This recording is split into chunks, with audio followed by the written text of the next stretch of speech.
he said it online that I used to put substance in my husband's food. Who said this? My father-in-law. Then I would go and F around after. Because he never knew it was my brother-in-law that prepared my husband's last meal. So when he got to realize that it was my brother-in-law, he put a call through to my mother-in-law. But fortunately, I was with her that day. Right. So he just called to tell her that, he just got to know that it was Adura that prepared my husband's last meal. That Adura and Mama should come over to his house in Ikorodu so they will know how to package the whole thing and put it on my head. I was so fortunate to be with Mama that day because I had to put it on record. And, So you have a recording of this? They should, so that they will know how to put the other on my head. What if it was poison that killed my husband? That Adura should come to him because he does not want to lose another child. Because now he didn't know that it was my brother. I know that prepared his last meal, and he has gone out there to talk about me putting something in his food. Because now we do not know the result, what the autopsy would bring. Like what if the autopsy said he died of poison? I'm so grateful that I was with my mother that day because it's not as if I had the intention of recording it, but I just had to do the recording because his intention was really bad. Yeah. And for him to have thought of something like that, I feel like, this man does not have my best interest at heart. But I was so fortunate to be in my mother that day, so I had to put that thing on record. I understand, but that essentially means that your father-in-law wanted to accuse you of murdering your husband. He has tried. There is nothing he has not said. So when he got to realize that it was my brother, but I know that prepared that last meal, he stopped that poisoning narrative. Then he moved to many other ones. Yeah. A question for those of us that may be ignorant of this. Okay. Why can't you do the test without him? The reason is because I've been called different names. He has called me a promiscuous woman. He has called me a cheating wife. I've been called different names that people tend not to believe whatever I have to say anymore. Like, he has said so many things to my persons, and I feel like if I should get the DNA done without his consent, without him being present, that will cause another riot.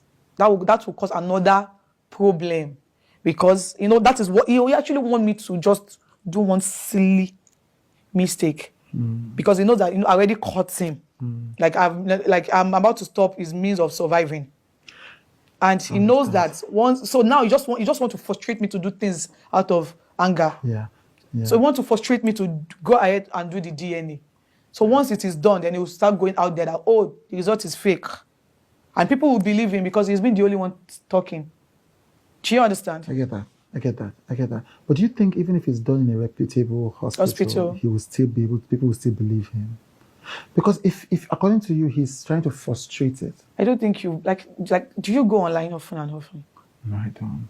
My father-in-law is now a celebrity. He's everywhere. So I don't understand what you are dealing with. People, he's at least in a week, at least he do great interview. I think, if I'm not mistaken, 2 or 3 times in a week. Right. So people tend to listen to whatever he has to say because he has been the only one talking. The rest of the family has just been silenced, because of the legacy of my husband. There is no way we would talk or say anything that my husband's name will not be attached to it. Right now as I'm here, I'll be addressed as Mohbad's wife or Mohbad's widow. So his name is attached to whatever. So the glory, is being attached. So I don't want his legacy to get ruined for me. But I'm very sure that is why the other family member has been quiet. Yeah. But it seems like he lists, because if what you're saying is he doesn't want to do this DNA. He doesn't. So it feels like you have no other. So what other choice do you have? That is why I'm here. I feel like there should be an organization protecting children in Nigeria, because I know that all of this thing happening to Liam can never happen abroad. Now that so he's gone to TV stations. Yeah. He said this. So what happens next now? Okay, so myself and my lawyer will be going to the court to report these whole incidents to the court, and to also get the permission from the court to get DNA done under their supervision. Right. So the court will supervise this. Yes. So your lawyer is deciding that you guys are going to the court to say let's do this DNA. Yeah, under your supervision. Under your supervision, right. Yeah, and we might probably, we don't know, publish it online, right, for people to see. So you ask the court for permission to publish the DNA. Yeah, so we can keep them updated on how this is going. The whole thing is going on, because I feel like my calmness will just make things worse. Yeah. In 5 years, we'll be here till forever. Yeah. And no DNA will be done because it seems uninterested.